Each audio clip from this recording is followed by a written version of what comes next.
Hi, hello, good afternoon. It's me, Gregorio de Lima. May comments lang ako tungkol sa mga bumabatikos sa paglipat ng simpatiyan ng isang tao. Yun naman,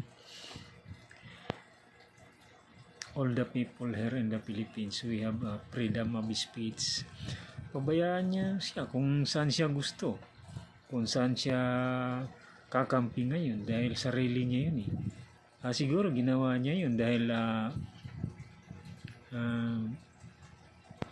gusto mapansin yung vlog niya. Siyempre vlogger din yun eh, para kumita ng dagdag na income. Kaya kung ano man sinasabi niya tungkol dyan sa mga nangyayari ngayon sa politically, motivation niya yun para sumikat siya. Kaya kung anong mga opinion niya sa buhay,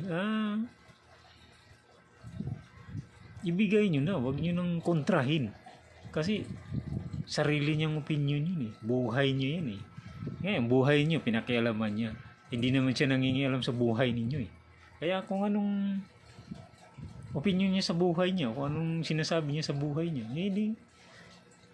wag nyo nang kontrahin dahil siguro para mapansin siya. Dahil para lalo siyang sumikat. Kayo, magpapansin din kayo. Lumipat kayo ng simpatiya. Wala namang makapagpigil sa inyo dahil sarili niyo yun eh. Sa akin, opinion lang. Lahat naman tayo pwedeng mag-opinion eh. Pwedeng ng expression sa sarili natin eh. Kaya, kung saan ka kampante, doon ka. Alam nga naman wala ka nang gusto sa isang tao eh. Maging ka pa, followers ka pa, supporter ka pa, ayaw na niya eh. Pabayaan nyo na kung saan siya gusto. Desisyon niya yan. Kaya, kung saan ka kampante, di doon ka. Hindi yung batikusin mo pa. Ganun talaga mga Pilipino eh. Di pabayaan nyo na kung saan siya gusto. Ayaw niya doon kay dating presidente. Kung saan siya masaya, di doon siya. Huwag nyo nang kontrahin. Ako, no comments ako dyan. Buhay niya yan eh. Kaya, pabayaan mo siya. Ako, sa inyo, kung may comments kayo sa kanya, ako, wala akong comment dyan. Dahil buhay niya yan.